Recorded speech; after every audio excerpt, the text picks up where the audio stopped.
got to give a lot of credit to Hope.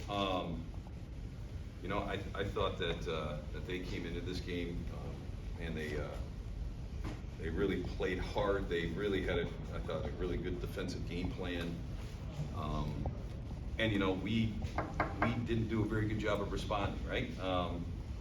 And so that first half, I thought actually we were pretty fortunate to only be down, what was it, 26-22, down 4.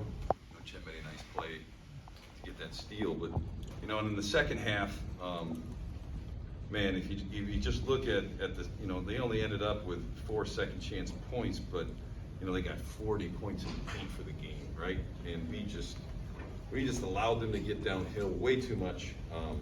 And you know, they did a very good job of taking us out of our offense. And you know, we just didn't do a very good job, you know, as coaches and players combined, of really, you know, adjusting and doing what we had to do. So, you know, a lot of credit to them, but you know, this is a good learning experience for us. You know, I think sometimes when you are on a winning streak of, you know, I think we won 12 in a row here, right? You know, you get a little fat and happy, and you know, it all comes back when you get a loss like this one, for sure. Jalen, can you talk a little bit about what you saw differently from their defense? I feel like the first matchup, you were too quick for their double team, and they changed it, or at least got a lot faster with what they were doing. What did you see differently from the Hope defense?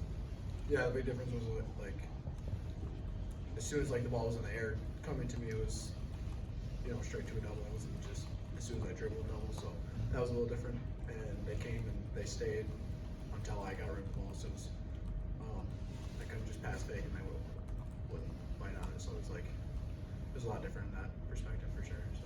And how frustrating was it, and what can you do knowing that that might be their game plan if you guys play again? Yeah, I mean, it's frustrating, but part of that's on me, or being too selfish to get rid of the ball, and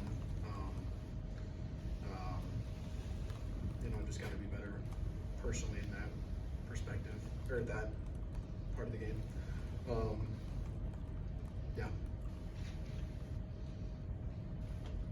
Coach, your team's preparing for one of the biggest games of the season this week here tonight, and then you have the tragedy relatively close to home over in East Lansing. How did you address that with your team? You know, we talked about it. I'm glad that we were able, as Hope and Calvin, you know, it was cool to see you green out there tonight. You know, it's so heartbreaking, and you know, it's like, you know, how much good does it do to have a bunch of people in green? Well, I think every small part helps, right? And at least, you know, Michigan State knows from the standpoint that, man, they are tremendously in our thoughts and our prayers. You know, does that how much good does it do? I don't know, but man, we certainly are, and hopefully it was just a little bit of a show of support for you know, the people that passed and the tragedy that happened. Uchenna, can you talk a little bit about, you know, you got this game done, got a tough one on Saturday at Albion. How do you know, as one of the veteran leaders, try to help this group put this one in the rearview mirror and get ready for Saturday on the road?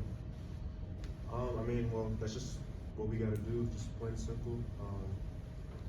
Hope came out and played a great game.